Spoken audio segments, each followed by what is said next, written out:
ዘቦአ ቤተ ክርስቲያን በጊዜ ቅዳሴ ወይሰማ መጻሕፍት ቅዱሳተ ወይተአገሰ እስከ ይፈጽሙ ጸሎተ ቅዳሴ ወይተመጠወ እምቁርባን ይሰደድ እምቤተ ክርስቲያን። ይሄ ትእዛዝ ነው፣ አስደንጋጭ ነው።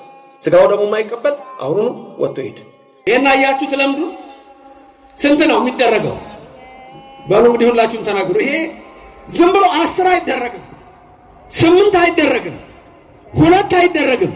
ስንት ነው የሚደረገው? ይሄ ለምድ የሚነግረኝ ኢየሱስ በቅዳሴ መጠን ግርምት ዛቲ ዕለት ወጽብት ዛቲ ሰዓትን ተባት ይወርድ መንፈስ ቅዱስ መልዕልተ ሰማያት ወይጼልሎ ለዝንቱ መስዋዕት ወይቀድሶ። ይህች ሰዓት የምታስፈራ ናት።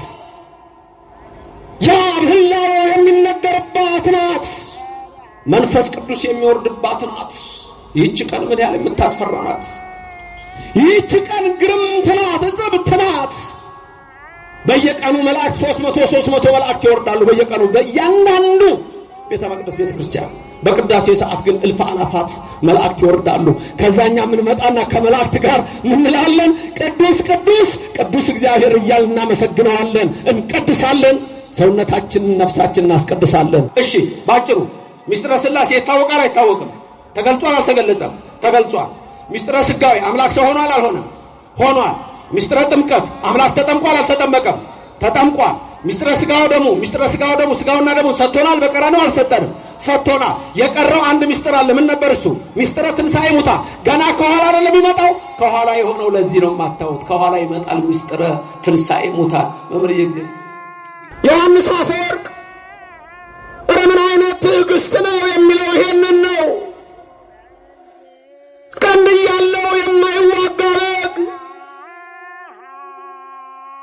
ለመላእክት የክብርን አክሊል የሚያቀዳጃቸውን እሱን የሾህ አክሊል አቀናጁት። አዳምን በገነት ውስጥ የፈለጉ እግሮች ዛሬ በቀኖት ተቸነከሩ። አዳምን የሰሩ እጆች ዛሬ በመስቀል ተቸነከሩ። እህት አብያተ ክርስቲያናት የሚባሉት እነ ግብጽ እንኳን አይሸፍኑም። ግብጽ ስርዓቷ የጠፋባት የነደደች የጥንት ሰዶምን የመሰለች ከተማ ናት። አርአይ አድርገ ስትንቀሳቀስ ይደንቀኛል ግብጽ። ያኔ እኮ ግብጽ ብለን በቅዳሴውም ስርዓተ ግብጽ የምንለው እኮ ጥንት በነበራት ነው እንጂ ዛሬ ባላት አይደለም። ከካቶሊኩ ጋር ተጋብታለች። የጥንቱ ተረስቷል፣ ተዘንግቷል። የቀደመው ክብር የለም። ብዙ ቅዱሳት ገዳማት አሉ፣ እንሳለማቸዋለን። በዛም ያሉ አባቶች በረከታቸው ይድረሰን። ከዛ ውጭ ግን ለኢትዮጵያ ቤተክርስቲያን ፍጹም አብነት ሆና የግብጽ ቤተክርስቲያን አትነገርም። ምን ሰማላችሁ? መረዋ ቃጭል አሰሙ እግዚኦታ አይደለም በይበልጥ እሱ የሚደረገው። ከዛ የውጭው ደው ራሱ ይጮሃል። የመላእክት ለቅሶ፣ የዮሐንስ ወንጌላዊ ለቅሶ፣ የድንግል ማርያም ለቅሶ ምሳሌ ነው። ያ መረዋው ቅጭል ቢሉ የለቅሶ ነው። የመላእክት እንባ፣ የእመቤታችን እንባ፣ የዮሐንስ ወንጌላዊ እንባ፣ የሚወዱት ሁሉ ያለቀሱለት። ዮሐንስ አፈወርቅ ሲቀደስ ዮሐንስ አፈወርቅ ላይ የምትወዱት ሰዎች አልቅሱለት የሚል ሰምታችኋል? ከዛ ካህኑ የያለ አማኑኤል አምላክነ ክርስቶስ ንጉሥነ እያለ የሚያዘምበት አለ። ኢየሱስ መድኃኒነ የሚልበት ያ የምትሰሙት የመረዋው ድምፅ ኢየሱስ ሲሰቀል የነበረ ድምፅ ነው። እንተ ሕይወት ዓለም ይላል። ዋናው ይሄ ነው። በእንተ ሕይወት ዓለም ማለት ለአንተ ሕይወት፣ ለኔ ሕይወት፣ ላንቺ ሕይወት። ክርስቶስ የመጣው ለሕይወታችን። ኢየሱስ ቅዳሴው በጠቅላላ ኢየሱስ ኢየሱስ ኢየሱስ ነው የሚለው። ኢየሱስን ለኦርቶዶክስ ቤተክርስቲያን ናና እወቅ ማለት ለአንድ ሰው እጅግ አላዋቂነት ነው። አላዋቂነት ነው። በስመ አብ ወወልድ ወመንፈስ ቅዱስ አሐዱ አምላክ አሜን። ክርስቶስ ተንሥአ እሙታን አሰሮ ለሰይጣን ሰላም ኮነ። አዕይንተ እግዚአብሔር አበው መነኮሳት ወካህናት አሃው ዲያቆናት የቤተ ክርስቲያን ጌጦቿ ከዋክብት ምእመናን እንዲሁም በሶሻል ሚዲያ ባላችሁበት ዓለም ዳርቻ ሆናችሁ ለምትከታተሉ ሁሉ ሰላም እግዚአብሔር ከሁላችን ጋር ይሁን። እንደምን አላችሁ? ሰማይን ያለ ምሰሶ ከነግሱ የዘረጋ ምድርንም በውሃ ላይ ያለ ካስማ ከነልብሱ ያጸና አየርን ሳይታይ የሚያስጉዘው ደመናን ያለ ድምጽ የሚነዳው የሚታየውንም የማይታየውንም የፈጠረ ኃያሉ አምላካችን አዶናይ እግዚአብሔር ከዘላለም እስከ ዘላለም ለስም አጠራሩ ክብር ምስጋና ይግባው። ረድኤተ እግዚአብሔርን አጋዥ በማድረግ ዛሬ በዚህ በታላቁ ደብር የምንማርበት የትምህርታችን ኃይለ ቃል የሚሆነው ኢየሱስ በቅዳሴ በሚል ኃይለ ቃል ይሆናል። ሰው ለሰው አስታዋሽ ነው። ሰው ለሰው አሳሳቢ ነው። በልቡና የሚያሳድር በአእምሮ የሚቀርጽ የቃሉ ባለቤት ሕያው እግዚአብሔር ነውና የምትሰሙትን ቃል ሁሉ በልቡናችሁ ጽላት ይጻፍላችሁ፣ በአእምሮአችሁም ይቅረጽላችሁ። ለእኔም ለምናገረው ማስተዋልና ምስጢሩን እንዲያድለኝ አንደበቴንም እንዲያከናውን የአምላክ ቅዱስ ፍቃድ ይሆን ዘንድ ሁሉ ጊዜ በጸሎታችሁ አስቡኝ። ይህ ቃል የሚሰማችሁ ሁሉ ሐሳብ ሕሊናችሁ በሰማያት ይኑር። ያላችሁበትን ስፍራ አወቁ። የጽድቅንም ቃል ደስ በሚያሰኙ ጆሮዎች አድምጡ። አንድም እንኳ በዚህ ቅጽር የራሱን ወሬ የሚያወራ ሰው ከቶ አይሰማ። ምድርን ባያት ጊዜ እንድትንቀጠቀጥ ለሚያደርጋት ደሴቶችንም ለሚያቀልጠው ብርቱና ኃያል አምላክ ሁላችሁም ፊት ለፊትም ያላችሁ በመኪና ውስጥም ያላችሁ የድምጽ የሚሰማችሁ ሁሉ ለኃያሉ እግዚአብሔር ልቡናችሁን አስማርኩ። ኢየሱስ በቅዳሴ ቅዳሴ ከሁሉም ጸሎቶች የበለጠ ጸሎት ነው። በቤተ ክርስቲያናችን ማህሌት አለ። በከበሮ በጸናጽል በመቋሚያ በዝማሬ የሚቀርብ ነው። ሰዓታት አለ። ያለ ከበሮ ያለ ጸናጽል የሚቀርብ ነው። በዓላት በሚሆኑበት ጊዜ የሚቀርበው ማህሌት ይባላል። በአጽዋማት ጊዜ ደግሞ በተለይ እንደ ፍልሰታ በሚሆንበት በሁዳዴ በእነዚህ ጊዜያቶች ደግሞ ሰዓታት ይቆማል። ከማህሌቱ ጋር አብሮ መዝሙር አለ። ድጓው በተለያየ ሁኔታ ይቀርባል። ከሁሉም ግን የሚበልጠው ቅዳሴ ነው። ቅዳሴ የማያስቀድስ ክርስቲያን ተብሎ ሊጠራ ከቶ አይቻልም። የታመመ ሰው እንኳ ቢሆን በጥንቱ በወሰካ ባልጋ አድርገው በገረገራ አምጥተው ያቁሙት ይባላል። በተለይ የልደት ቅዳሴ፣ የጥምቀት ቅዳሴ፣ የትንሣኤ ቅዳሴ ሌሊት ነው የሚቀደሰው። በእነዚህ ቀን እቤት ውስጥ ስራ በመስራት ላይ ለበዓሉ ካልሆነ በስተቀር አንድም ሰው በዚህ ቀን በቤቱ አይተኛም።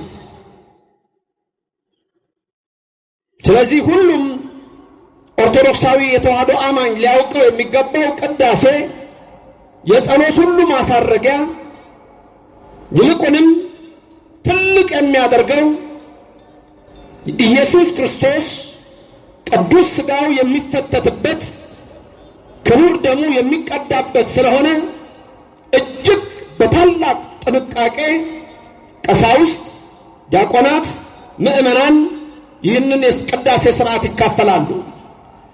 ቅዳሴ በሶስት ወገን ይቀደሳል። በስንት ወገን? በሶስት ወገን።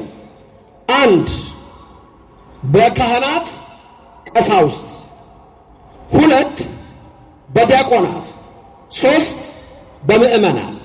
ስለዚህ ትእዛዙ ምን ይላል? የቅዳሴ መጽሐፍ ላይ ስታዩ የመጀመሪያው ይካ ይላል።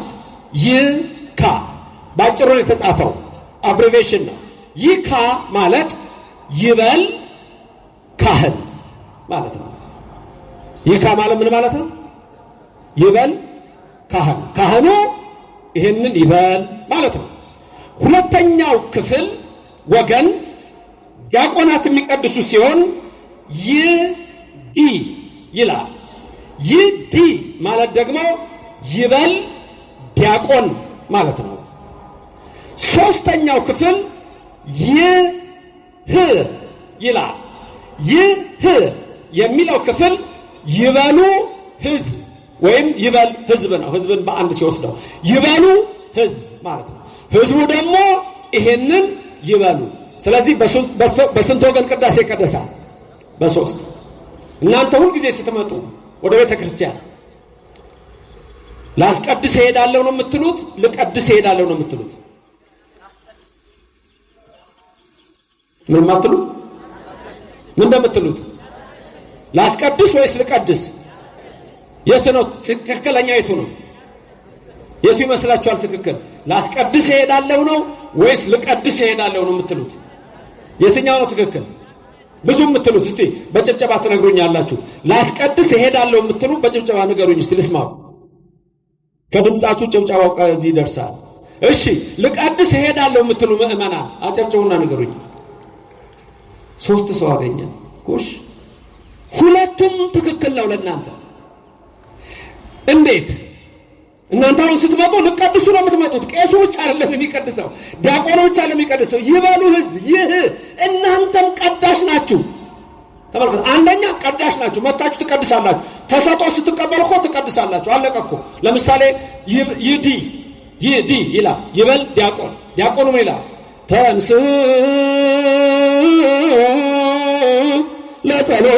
ለጸሎት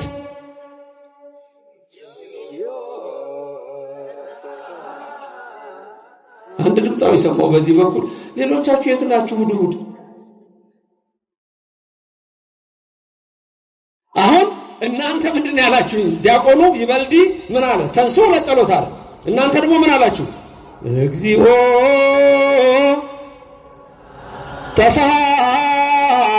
ተሳለን።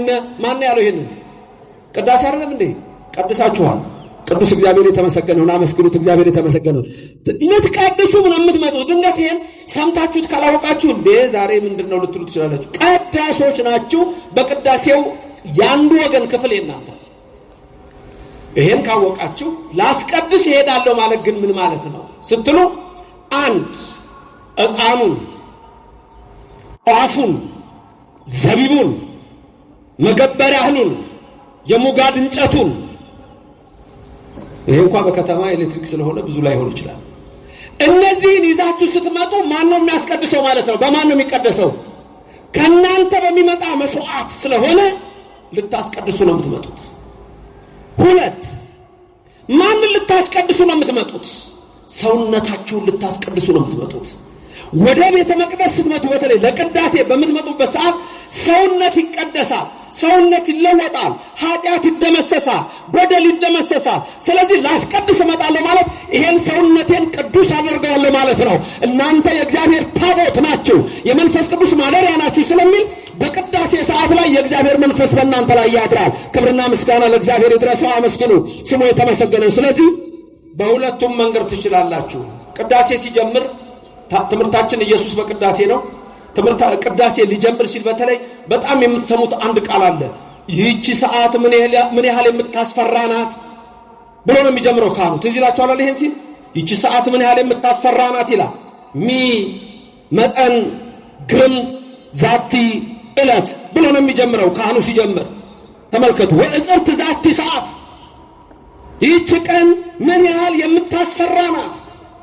ቀኗ ብቻ አይደለችም። ይህች ሰዓት ምን ያህል ድንቅ ናት ማለት የቷ ሰዓት?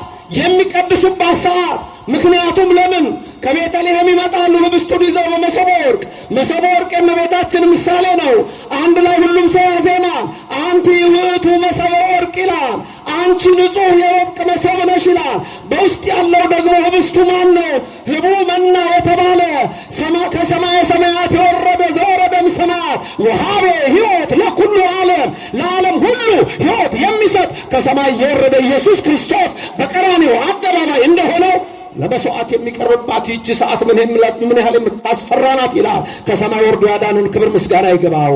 ኢየሱስ በቅዳሴ ሚ መጠን ግርምት ዛቲ ዕለት ወጽብት ዛቲ ሰዓትን ተባት የወርድ መንፈስ ቅዱስ መልዕልተ ሰማያት ወይ ጼልሎ ለዝንቱ መስዋዕት ወይ ቀድሶ። ይህች ሰዓት የምታስፈራ ናት። ያ ህላዌ የሚነገርባት ናት። መንፈስ ቅዱስ የሚወርድባት ናት። ይህች ቀን ምን ያህል የምታስፈራ ናት። ይህች ቀን ግርምት ናት፣ እጽብት ናት። በየቀኑ መላእክት 300 መላእክት ይወርዳሉ። በየቀኑ በእያንዳንዱ ቤተ መቅደስ ቤተ ክርስቲያን። በቅዳሴ ሰዓት ግን እልፍ አላፋት መላእክት ይወርዳሉ። ከዛኛ ምን መጣና ከመላእክት ጋር ምን እንላለን? ቅዱስ ቅዱስ ቅዱስ እግዚአብሔር እያልን እናመሰግነዋለን፣ እንቀድሳለን። ሰውነታችንን ነፍሳችንን እናስቀድሳለን። ክብር ምስጋና ለሥላሴ ይሁን። እግዚአብሔር የተመሰገነ። ስለዚህ የቅዳሴ ሰዓት በጣም ወሳኝ ነው። እያንዳንዱ ነገር ምስጢር ነው። ለምሳሌ ካህናት የሚለብሱት ልብስ መምሩ ላስቸግረውት ነው። እርሶ ያዙላቸው የሳቸውን ካሜራ ይምጡ መምርዬ። ይኸው እንግዲህ ቄሱ የለበሱትን ልብስ ይሁ ቤተክርስቲያን ምስጢሯን ይሄን ልብስ አያችሁት? አሁን ከዚህ የተደረበ አለ አይደለም? ይሄ ሞጣይቱ አለ። ለምዱ ግን ስንት ነው? ይሄ ለምድ ይሄን አያችሁት? ለምዱ ስንት ነው የሚደረገው? በሉ እንግዲህ ሁላችሁም ተናገሩ። ይሄ ዝም ብሎ 10 አይደረግም፣ 8 አይደረግም፣ 2 አይደረግም። ስንት ነው የሚደረገው? ይሄ ለምድ የሚነግረኝ 5። 5ቱ ደግሞ እንዴት እንደሚደረግ ይሁ ያው ይሄንን ያዙልኝ መምርዬ። ያው ከፊት 2 ለምድ አለ አያችሁት? ከፊት ስንት ነው? 2። በጎን ስንት አለ? እዚህ ጋር 1። በዚህኛው ጎን ስንት አለ? 1። ስንት ሆነ አንድ ላይ? 4። ከኋላ ደግሞ አንድ አለ። ይዙሩላቸው እስቲ መምርዬ። ይኸው ከኋላ አንድ አለ። የኋላውን አይታይም ማለት አይታይም፣ ወደፊት ይሁን። ተመልከቱ እንግዲህ ይሄ ምንድነው ስትሉኝ 5ቱ የ5ቱ አዕማደ ምስጢራት ምሳሌ ነው። ከፊት የምታዩቸው 2ቱ ጎልተው የሚታዩት የመጀመሪያው ምስጢረ ሥላሴ፣ ሁለተኛው ምስጢረ ሥጋዌ ነው። የሥላሴ ምስጢር የአምላክ ሰው የመሆን ምስጢር። ከጎንና ከጎን 2 ያላችሁ ምስጢረ ጥምቀትና ምስጢረ ቁርባን።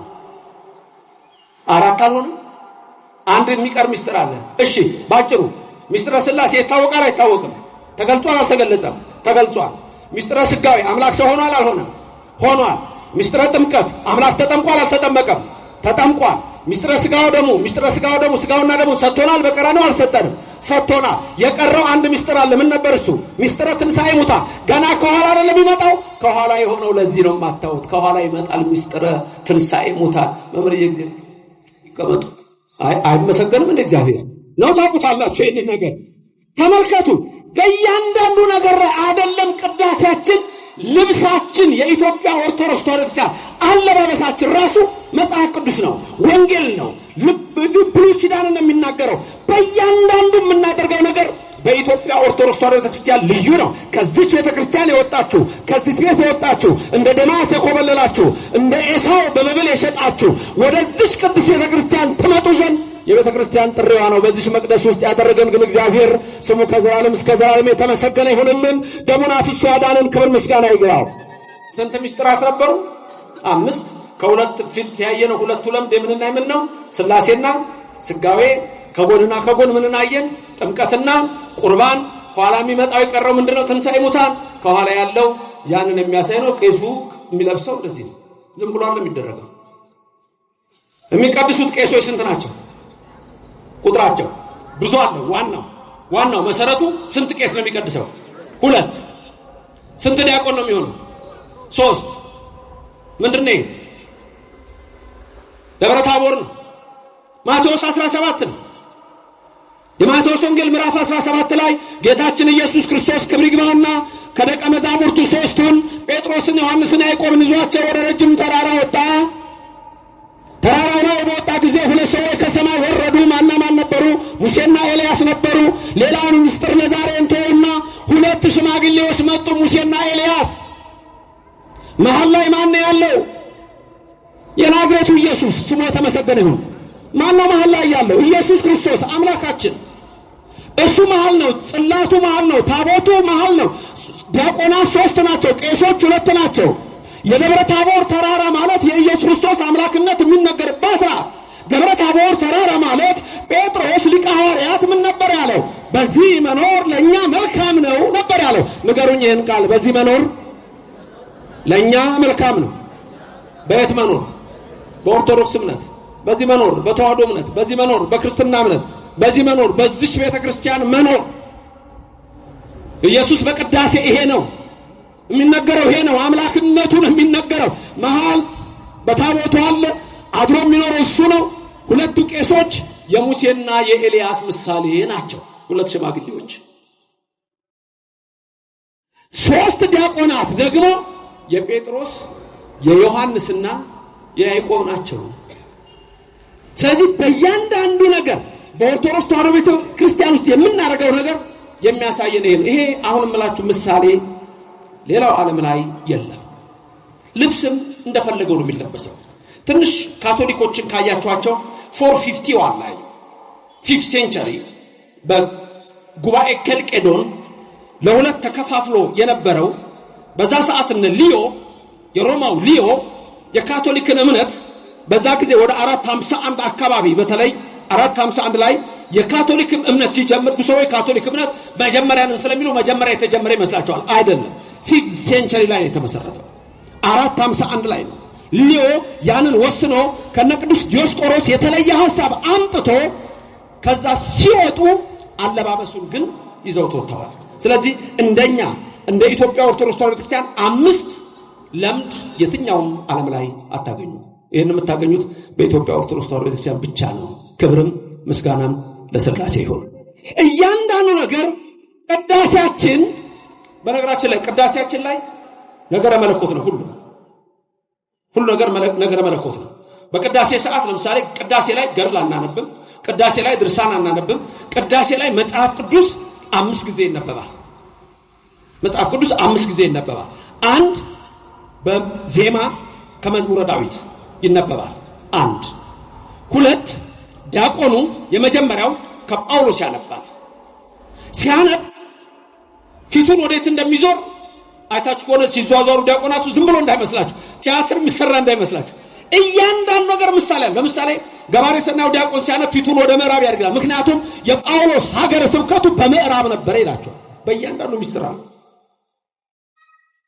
3ኛ የሚነበበው ንፍቅ ዲያቆን ወይም ተጨማሪ ዲያቆን የሚያነበው ደግሞ እንደዚሁ ከመልእክታት አሉ እስከ ራእየ ዮሐንስ ድረስ።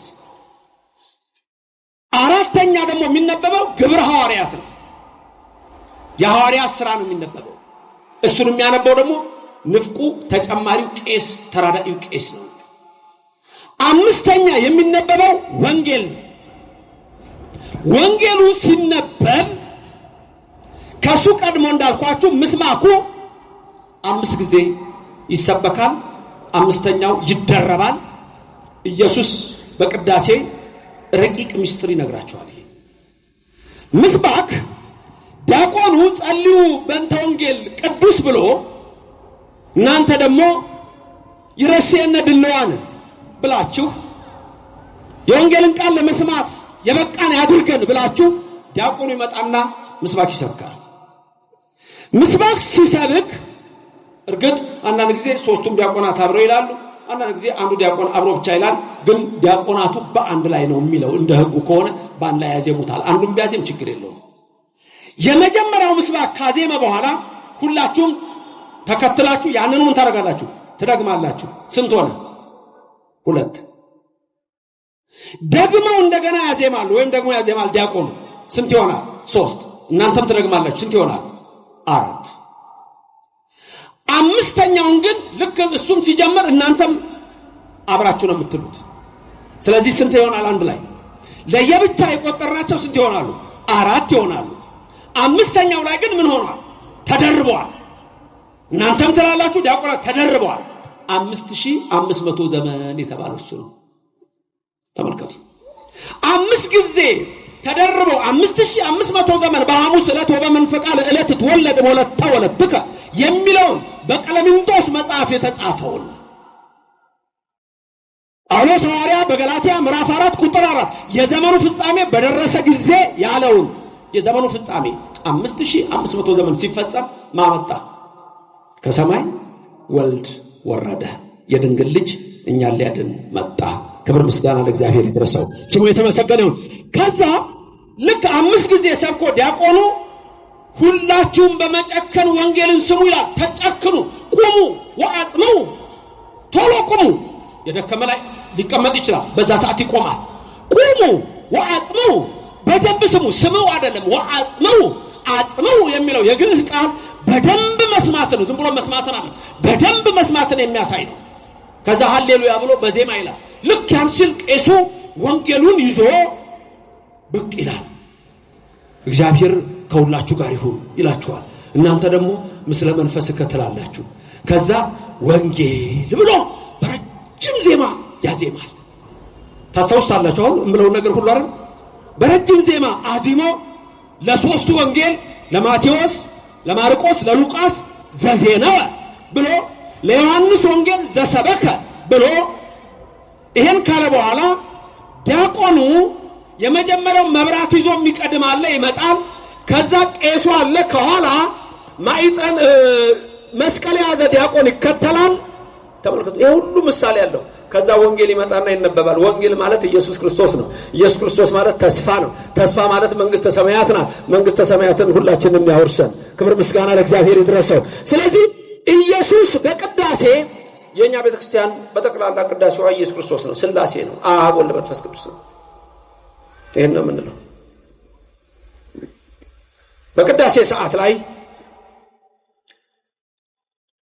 ሁሉም ሰው ወደ ቤተ መቅደስ በሚገባበት ሰዓት እመቦ ብእሲ እምእመናን ዘቦአ ቤተ ክርስቲያን በጊዜ ቅዳሴ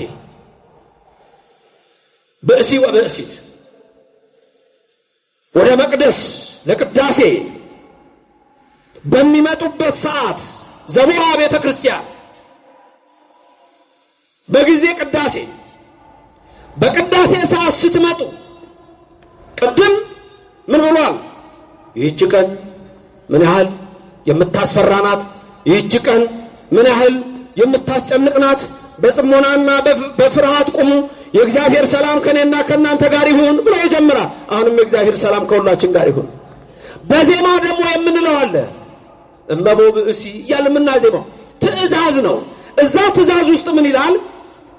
ዘቦአ ቤተ ክርስቲያን በጊዜ ቅዳሴ ወይሰማ መጻሕፍት ቅዱሳተ ወይታገሰ እስከ ይፈጽሙ ጸሎተ ቅዳሴ ወይተመጠወ እምቁርባን ይሰደድ እምቤተ ክርስቲያን። ይሄ ትእዛዝ ነው፣ አስደንጋጭ ነው። ስጋው ደግሞ የማይቀበል አሁኑኑ ወጥቶ ይሄድ እንዳያስቀድስ። ሁሉም ሰው ስጋው ደግሞ መቀበል አለበት። ሁሉም ሰው ካልተቀበለ ግን ይሰደድ እምቤተ ክርስቲያን፣ አሁኑኑ ይውጣ። ስለዚህ ሁሉም ሰው ይቀበላል። ስለዚህ ድንገት ታምረ ማርያም ሲሰሙ እንትን ሰምታችኋል? ዛሬ በዚህ ቀን ስጋው ደግሞ መቀበል ያልተቻለው ሰው ቢኖር ታምሯን ሰምቶ ቢሄድ እንደተደረገ ይሆንለታል፣ ይደረግልኛል ብሎ በማመን ቢሰማ ይላል። ትዛላችሁ ይሄ ቃል። ያ ማለት ሁሉ ጊዜ ሳትቀበል ሂድ ማለት አለ። የዛን ቀን ለመቀበል መተ ምክንያት ቢከለክል ግን አትጨነቁ፣ ከሷ ነው ሰው የሆነውና እመብርሃንን አማላጅ አድርጋችሁ ያዙ። ስለዚህ ወደ ቅዳሴ ስትገቡ መጽሐፍት ቅዱሳትን መስማት። እነዚህ መጽሐፍት ቅዱሳት አንድ ቅዳሴው ራሱ ነው። ሁለት እነዚህ የሚነበቡትን መጽሐፍት ምስጢራቸውን መረዳት ያስፈልጋል። ወይታገሰ እስከ ይፈጽሙ ጸሎተ ቅዳሴ ሳያልቅ ሰው ወደ ቤቱ አይሄድም። ለምን? አንደኛ ስጋው ደግሞ አለ መጨረሻ ላይ። ከሁሉም በላይ ደግሞ መጨረሻ ላይ አንድ ቃል አለች። እሷን ሳትሰሙ እንዳትሄዱ ማለት። እሷን አቋርጦ እርግጥ የታመመ ሰው ወይም ሌላ ችግር ያለበት ሊወጣ ይችላል። ያችን ሰዓት ግን የመጨረሻው ቃል አለች። የመጨረሻው ቃል ሁሌ በየቦታው ጠይቃታለሁ። ምን የምትናት የመጨረሻው ቃል? በሰላም ወደ ቤታችሁ ግቡ። በሰላም ወደ ቤታችሁ ግቡ ማለት ምን ማለት መሰላችሁ? ቤታችሁ ትገባላችሁ፣ ልክ ነው። በሰላም ወደ ቤታችሁ ግቡ የምትለው ቃል ምንድነች? ኢየሱስ የሚላችሁ ቃል ናት። ምን የሚላችሁ ቃል ነው? ለፍርድ ይመጣና ጻድቃንን በቀኝ ኃጥአንን በግራ ያቆማል አይደል? በሰላም ወደ ቤታችሁ ግቡ ስትባሉ ልክ ክርስቶስ ምን ይላችኋል? ወደ ቤታችሁ ወደ መንግስተ ሰማያት ግቡ ማለት ነው። ሚስጥሩ ያ ነው። ክብርና ምስጋና ለእግዚአብሔር ይድረሰው። ስለዚህ በእያንዳንዱ ነገር ላይ የምታዩት ረቂቅ ሚስጥር ጌታችን ኢየሱስ ክርስቶስ የሚነግረንን ነው። ሚስጥሩ ሁሉ እሱ ነው። ከዛ ኢየሱስ መስዋዕት የሚሆንበትን ካህኑ ያነባል፣ ይናገራል። መስዋዕት ነው የሚሆነው ኢየሱስ ክርስቶስ። ቅዳሴ የሚያስፈራ ያለች ያቺ የቀራንዮን ሰዓት ነው የምናስታውሰው። ብዙ መስዋዕቶች በብሉይ ዘመን ነበሩ። ለእነዛ መስዋዕቶች በጠቅላላ ምሳሌነታቸው ለኢየሱስ ነው፣ ለአምላካችን ስሙ የተመሰገነ ይሁንልን።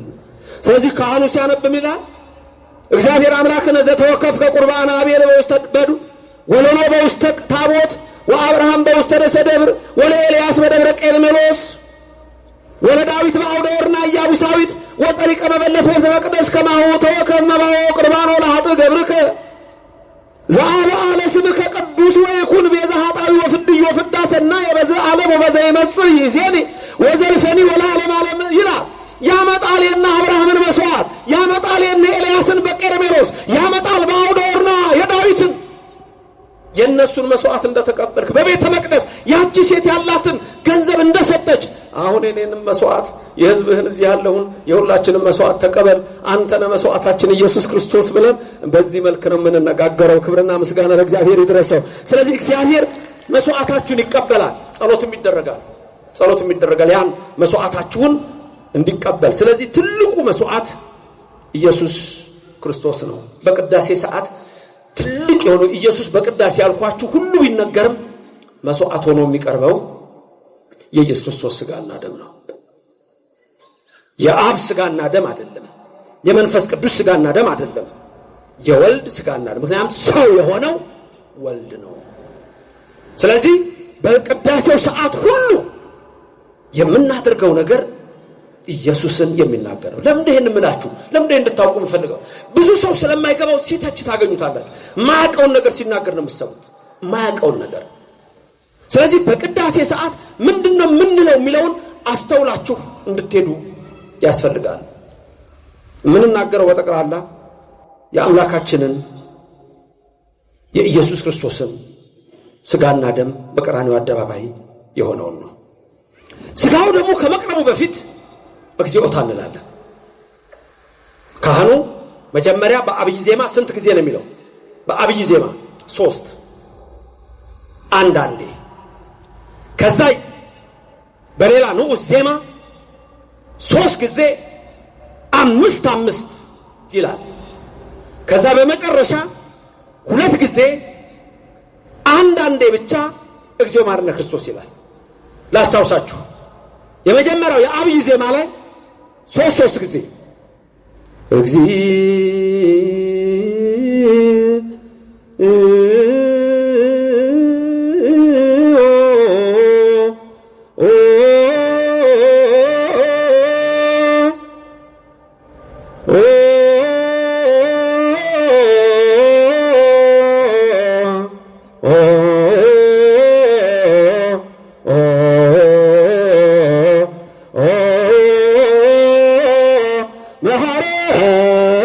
ክርስቶስ አንድ አለ። እናንተ ናችሁ አይደል የምትቀጥሉት? ቀጥሉ።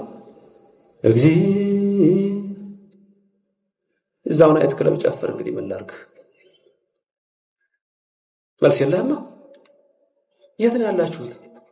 ጉባኤውም ስመጣ በዓለ ሃምሳ ነው ስለተባልኩ ዝም ብያለሁ። እዛ መምህሩ ሲያገኘኝ በዓለ ሃምሳ ነው ብሎኛል። ምክንያቱም በፊትም ማቀው ህዝብና ዛሬም ማቀው ህዝብ የተለያየ ነው። በበዓለ ሃምሳ የት ነው ሰው? ድምፁ ይሰማል እንዴ? ግን ልምጣ እንደ እሱ ጋር ከዛም በህዝብ የሚከታተሉት ብዙ ስለሆኑ እኮ ለነሱም ብዬ ነው እዚህ እንደ እንጨት የቆምኩት እንጂ እኔ አልችልም እኮ እንደ 6 ኪሎ አንበሳ እኮ መቆም ራሱ አልችልም። ሳስተምር እዛም ካልደረስኩ አይሆንልኝም። እሺ፣ በአብይ ዜማ ስንት ጊዜ ይላል ቄሱ? 3 ጊዜ። እናንተ ስንት ጊዜ ትላላችሁ? 3 ጊዜ ሲደመር 6። ቀጥሎ ደግሞ በአንድ ሲያዜም 5 ጊዜ እግዚኦ ማርነ ክርስቶስ ይላል። እግዚኦ መሐረነ ክርስቶስ እግዚኦ መሐረነ እያለ በአንዱ ዜማ ስንት ጊዜ ይላል? 5 ጊዜ። በአንድ ላይ ስንት ጊዜ ይላል? 3 ጊዜ። 3 ጊዜ 15፣ 3 ጊዜ 5 ይቅርታ 15 አይደል? እናንተም ተቀበላችሁ ስንት ጊዜ ነው የምትሉት? 3 ጊዜ። በአንድ ውስጥ ስንት ነው የምትሉት? 5 ጊዜ። 3 ጊዜ 5 ስንት ይሆናል? እናንተ 15። የቄሱ ስንት ይሆናል? 15። 15 እና 15 ስንት ይሆናል? 30። በፊት ስንት አለን? የቄሱ 3 የእናንተ 3 ስንት ነበር ያለን? 6። 30 እና 6 ስንት ይሆናል? 36። ከዛ ወደ መጨረሻ ይሄዳል። እግዚኦ ማረነ ክርስቶስ ይላል። 2 ይላል። እናንተ ስንት ትላላችሁ? 2። 2 እና 2 ስንት ይሆናል? 4። ቅድም ስንት ነው ያለን? 36። 36 እና 4 ቁጥሩ ስንት ይመጣል ሲደመር? 40። ከዛ መጨረሻ ካህኑ ብቻውን ይላል እግዚኦ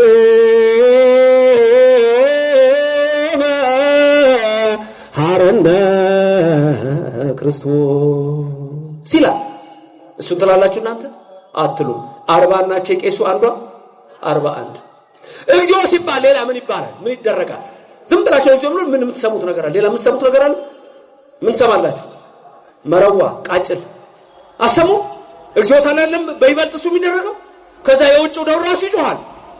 የመላእክት ለቅሶ፣ የዮሐንስ ወንጌላዊ ለቅሶ፣ የድንግል ማርያም ለቅሶ ምሳሌ ነው። ያ መረዋው ቅጭል ቅጭል ብሎ የለቅሶ ነው። የመላእክት እንባ፣ የእመቤታችን እንባ፣ የዮሐንስ ወንጌላዊ እንባ፣ የሚወዱት ሁሉ ያለቀሱለት። ዮሐንስ አፈወርቅ ሲቀደስ ዮሐንስ አፈወርቅ ላይ የምትወዱት ሰዎች አልቅሱለት የሚል ሰምታችኋል?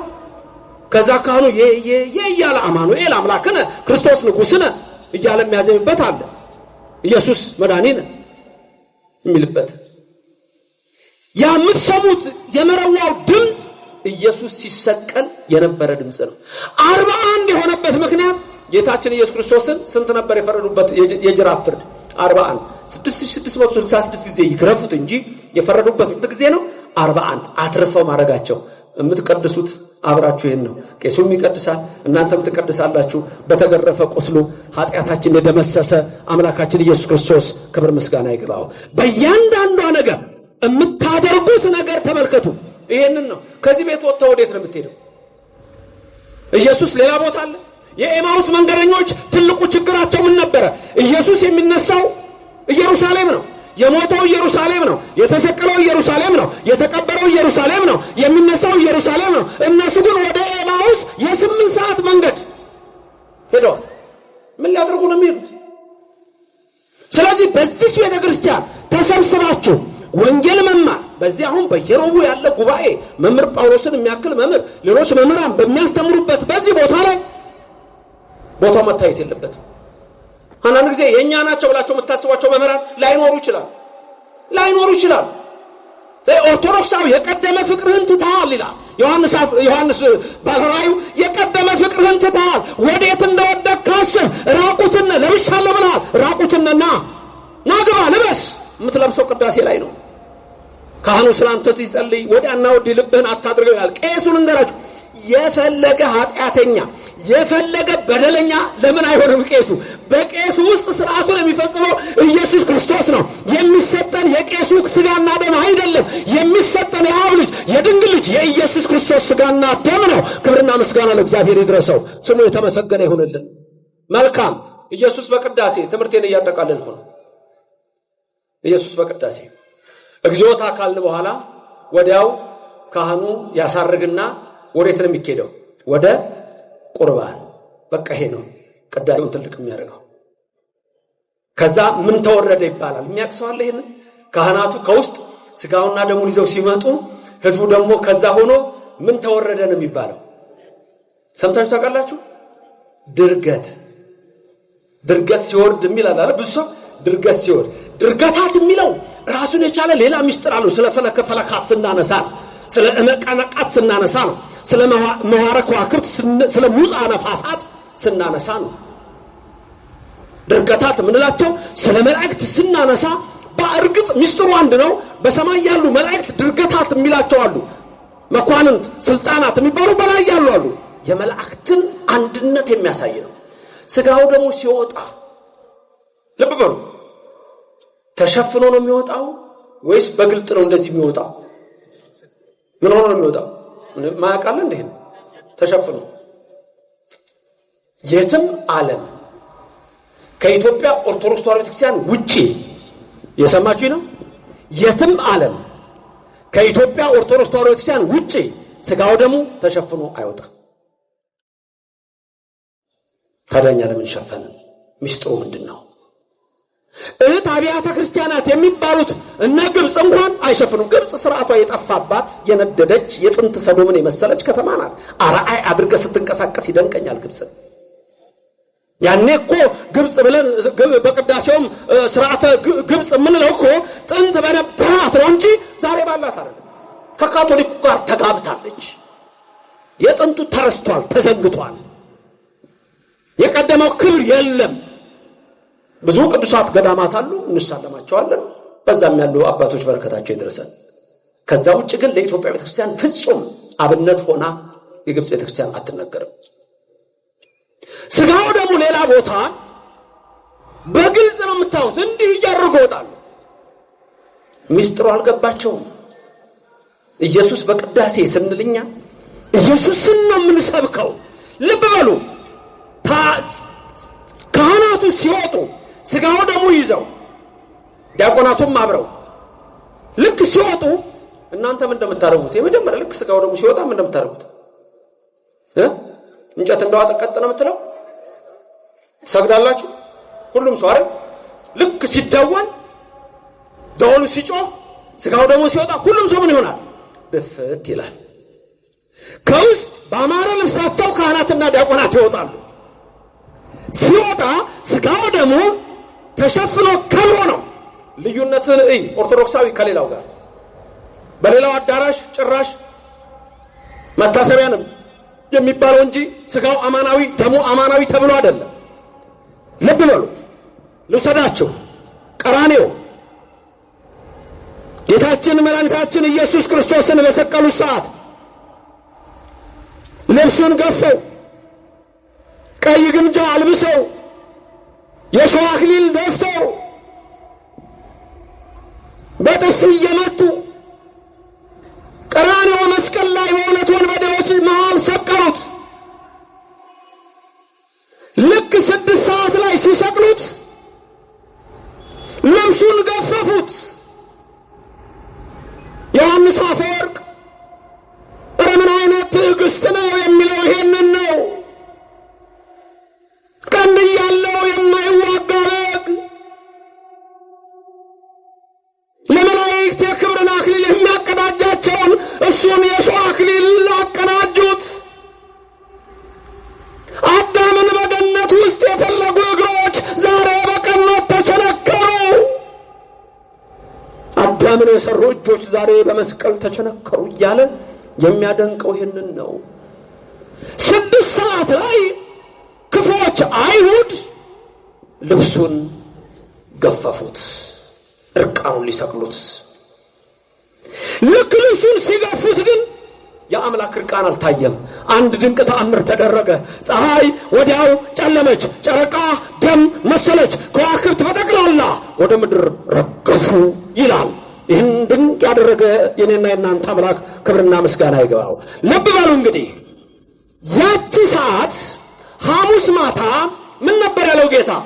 ይሄ ስጋዬ ነው ነገ የሚሰቀለው ለአዲስ ኪዳን ስርየት፣ ይሄ ደሜ ነው ነገ የሚፈሰው ለአዲስ ኪዳን ስርየት፣ ከዚህ ብሉ ከዚህ ጠጡ አለ። ስለዚህ ያቺ ሰዓት ምንድናት? ከቀኑ 6 ሰዓት ናት። ጌታ ሲሰቀል ልብሱን ሲገፉት ፀሐይ ምን ሆነች? ጨለመች። ጨረቃ ምን ሆነች? ደም መሰለች። ከዋክብት ምን ሆኑ? ረገፉ። ፀሐይ ካህናት ናቸው፣ ቄሶቹ ናቸው። ፀሐይ ጨረቃ ዲያቆናት ናቸው። ስጋው ደግሞ ምን ሆኖ ነው የሚወጣው ብያችኋለሁ? ተሸፍኖ። እንዳይሁድ የኢትዮጵያ ካህናት አይገፉትም። ለላይ ዛሬ እንዳይሁድ ይገፉታል። በእኛ ዘንድ ግን ከብሮ ለብሶ የሚገባው አይምሮ ለቦ የሌላቸው ፀሐይ፣ ጨረቃ፣ ከዋክብት የፈጣሪያችን እርቃን አይታይም ብለው ብርሃናቸውን ከለከሉ። ዓለም ጨለማ ሆነ። ስለዚህ ያ ለብሶ የሚወጣው የክርስቶስን ሥጋና ደም ፀሐይ፣ ጨረቃ፣ ከዋክብት ሰግደው ብርሃናቸውን እነሆ ነፍገው ያ ስቅለት እንደተፈጸመ ዛሬ ሥጋው ደሙ ሲወጣ በእኛ ዘንድ ተሸፍኖ ነው የሚወጣው። እንዳይሁድ አንገፍህም ነው የምንለው። የኦርቶዶክስ ምዕመናን ካህናትና ምዕመናን ምን ያህል የታደልን መሆናችንን በዚህ ተመልከቱ። ክብርና ምስጋና ለእግዚአብሔር ይድረሰው። ኢየሱስ በቅዳሴ በእያንዳንዱ ነገር የምናነሳው የእሱን ሕማሙን፣ ስቅለቱን፣ ሞቱን፣ ትንሣኤውን፣ ዳግም ምጽአቱን። እሺ እናንተ ምን ልትሆኑ ነው? ፀሐይ ካህናት ናቸው ቄሶቹ፣ ጨረቃ ዲያቆናት ናቸው። እናንተ ምንድናችሁ? ከዋክብት። እኔ ትምህርት ሲጀምር ብዙ ጊዜ ከዋክብት ምዕመናን ልል ይችላል፣ የክርስቲያን ጌጦች የሚል እላለሁ። ይሄ ሁሌ የምትሰሙት ነው። ከዋክብት እናንተ ናችሁ። እሺ ከዋክብት ምንድን ያደረጉት? ጌታ ሲሰቀል 6 ሰዓት ልብሱን ሲገፉት ምን አደረጉ? ወደ ምድር ረገፉ ማለት ሰገዱ ማለት። እናንተ ከዋክብት ስለሆናችሁ ልክ ሥጋው ደሙ ሲወጣ ምን ታደርጋላችሁ ማለት ነው? እንደ ከዋክብት ትሰግዳላችሁ ማለት ወደ ምድር ትደፉለታላችሁ። ለማን ነው የምንሰግደው? የአምልኮት ስግደት ለኢየሱስ ክርስቶስ ለእግዚአብሔር ብቻ። ስሙ ለዘላለም የተመሰገነ ይሁን። አምላኬ ብለን የምንሰግደው፣ ፈጣሪ ብለን የምንሰግደው ለእግዚአብሔር ብቻ ነው። አምላኬ ብለን የምንሰግደው፣ ፈጣሪ ብለን የምንሰግደው ለኢየሱስ ክርስቶስ ብቻ ነው። ይህን ስግደት ለድንግል ማርያም አንሰግድም፣ ለሚካኤል አንሰግድም፣ ለገብርኤል አንሰግድም። ለድንግል ማርያም የምንሰግደው ስግደት የጸጋ ስግደት ነው። አዎ እንሰግድላታለን። ገብርኤል እንደሰገደላት እንሰግድላታለን። ኤልሳቤጥ እንደሰገደችላት እንሰግድላታለን። ዘካርያስ እንደሰገደላት እንሰግድላታለን። እኛም ድንግል ማርያምን ሰላምታ ላንቺ ይገባል ብለን የጸጋ ስግደት እንሰግድላታለን። ወላዲተ አምላክ ብለን ክብርና ምስጋና ለእግዚአብሔር ይድረሰው። ለሚካኤል እንሰግዳለን፣ ክብር ይገባሃል ብለን። ለገብርኤል እንሰግዳለን፣ ክብር ይገባሃል ብለን። ለጳውሎስ እንሰግዳለን፣ ክብር ይገባሃል ብለን። ለጴጥሮስም እንሰግዳለን፣ ክብር ይገባሃል ብለን። የአምልኮ ስግደት ለማ ብቻ? ለእግዚአብሔር ብቻ። ስለዚህ ሥጋው ደሙ ምስጢሩ ይሄንን የሚመስል ነው። ስለዚህ እግዚአብሔር እኛን በረድኤቱና በቸርነቱ እንዳይለየን የእሱ ቅዱስ ፍቃድ ይሆነልን። ካህኑ ሲጸልይ ኦ ሊቄ ኢየሱስ ክርስቶስ ሱታፌ ቀዳማዊ ቃለ አብ ንጹሕ ቃል መንፈስ ማህያዊ አንተ ውእቱ ህብስተ ሕይወት ዘወረድከ እምሰማያት ወአቅደምከ ነጊረ ከመ ትከውን በጋ ዘአልቦ ነውር በእንተ ሕይወት ዓለም ይላል። ኦ ሊቄ ኢየሱስ ክርስቶስ መምህሬ ኢየሱስ ክርስቶስ ወይ መምህሬ ኢየሱስ ክርስቶስ ወይ ክብር ምስጋና ይግባው። እስቲ በሉት መምህሬ ኢየሱስ ክርስቶስ ወይ ማ ኢየሱስ ክርስቶስ ወይ መምህሬ። እሱ ነው ያስተማረው ወንጌል መምህራችን። ሲያስተምረን ደግሞ እኮ ሁሉን ያውቀዋል። እሱ ግን ፊደል ቤት ትምህርት ቤት ገባ አንድ ቀን ኢየሱስ። ታውቁ የለህም ታምሩ? ትምህርት ቤት ገብቶ አስተማሪው ምን አለው? በል አሌፍ አለው። የመጀመሪያው ፊደል አሌፍ ናት። አሌፍ አለ። ቀጠለና መምህሩ ምን አለው? በል ቤት አለ። ከዛ ምን አለው? ምን ተተርጓሚው ለአልፋ ምን ተተርጓሚው ለአሌፍ አለ። መጀመሪያ የአሌፍን ትርጉም ነገረኝና ቀጥዬ ወደ ቤት ልሂድ አለው። አስተማሪው ደነገጠ። እስቲ ትምህርት ቤት እንትን ጠይቃችሁ የምታውቁ ሀበል ተብላችሁ ሀላችሁ አይደል? ከዛ ለበል ስትባሉ ያ ትርጉም ብላችሁ የጠየቀ ሰው አለ? ድንገት ካለ ብዬ ያጋጥም ይችላል። ሀሁ ተመራችኋል? ድሮ ተመራችኋል ሀሁ? እሺ ላስብላችሁ። ሀ ለ መቀጠል ነው በቃ እንጂ ያ ትርጉም ምንድነው ብላ አትጠይቀኝም። መምሩን አንጠይቅም። እኔም ጠይቄ አላውቅም። አሌፍ ቤት ጊሜል የሚለው ህቡ ስም ነው። አዳም በገነት ውስጥ ይጸልየው የነበረው 22 አሌፋት። አዳም ዕፀ በለስን ሲበላ ሔዋንም 22 አሌፋት ከውስጡ ጥፍት አለ። በቃ ይሄ አልዛይመር እንደሚባለው ህመም ማለት ነው። ጥፍት አለበት። እስከ ሄኖስ ድረስ ይሄ ምስጢር አልተገለጸ። ሄኖስ ለተባለው አባት ጸለየና በጸፍጸፈ ሰማይ ይላል። ልክ እንደ በኮምፒውተር ቅድም ሲዘምሩ እዚህ ጋር ይታያል በስክሪን። በጸፍጸፈ ሰማይ ለሄኖስ 22ቱን አሌፋት አሳየው። ለምሳሌ አሌፍ ማለት አሐዱ እግዚአብሔር ማለት ነው። ቤት ማለት ባዕል እግዚአብሔር ማለት ነው። ጊሜል ማለት ግሩም እግዚአብሔር ማለት ነው። እንዲህ ነው እየቀጠለ የሚሄደው። ስለዚህ በል አሌፍ አለው ኢየሱስ ክርስቶስን አስተማረ። አሌፍ አለ። ምን በል ቤት ሲለው ምን ተተርጓሚው ለአሌፍ አለ። መጀመሪያ አሌፍ ማለት ምን ማለት ነው? ለካ አሌፍ ማለት አንድ እግዚአብሔር ነው ሰማይና ምድር የፈጠረ ማለት ነው።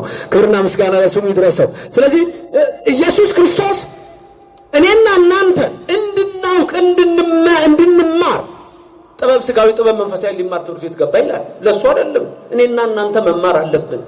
ቅዳሴው ምንድነው ማወቅ አለብን። ማህሌቱ ምንድነው ማወቅ አለብን። ሰዓታቱ ምንድነው ማወቅ አለብን። አለዛ ትውልዱ እየጠፋ ነው የሚሄደው ያንን ካለማወቅ የተነሳ። ስለዚህ በዚህ ምን አለ ኦሊቄ ኢየሱስ ክርስቶስ መምህሬ ነህ ነው። መምህሬ ኢየሱስ ክርስቶስ ሆይ ቃል አብ ንጹሕ ወቃል መንፈስ ቅዱስ ማህያዊ የአብም ቃል አንተ ነህ የማህያዊ መንፈስ ቅዱስም ቃል አንተ ነህ። እውነት ነው ቃል እሱ ነው። ቃል ሥጋ ሆነ የሚለው እሱ ነው። አንተ ውእቱ ህብስተ ሕይወት ዘወረድከም ሰማያት ከሰማያት የወረድክ ህብስት አንተ ነህ ይላል። ከሰማይ ወርዶ ያዳነን ህብስት ኢየሱስ ክርስቶስ ስሙ የተመሰገነ ይሁን። አነ ውእቱ ህብስተ ሕይወት ዘላለም ያለው ያንን ነው የሚያመጣው። ወንጌል ነው። ቅዳሴው ወንጌል ነው። ቅዳሴው ኢየሱስ ነው።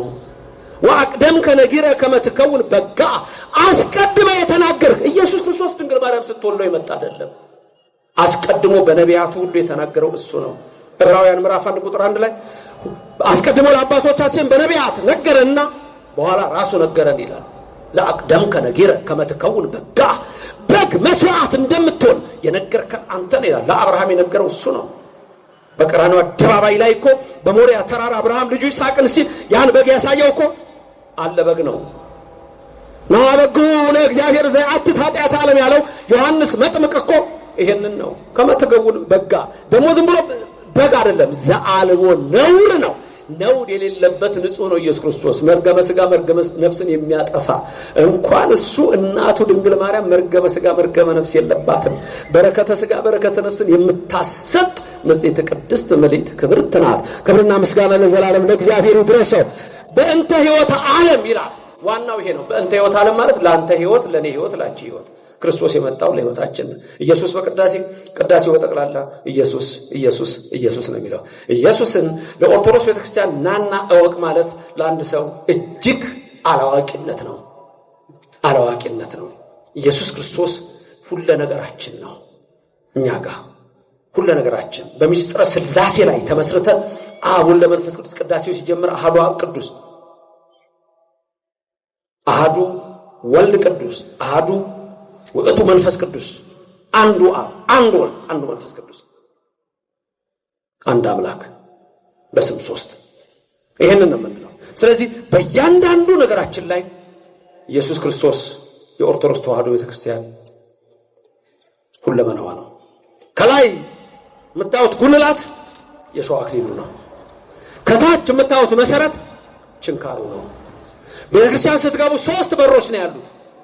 የአብ ወልድ መንፈስ ቅዱስ ነው። ስትገቡ አንድ ነው። የአንድነታቸው ምሳሌ ነው። በዚህ ቤተክርስቲያን የገባ የዘላለም ሕይወት አለው። አሜን ለዘላለም። በደንብ ልል ብላችሁ እግዚአብሔርን አመስግኑ።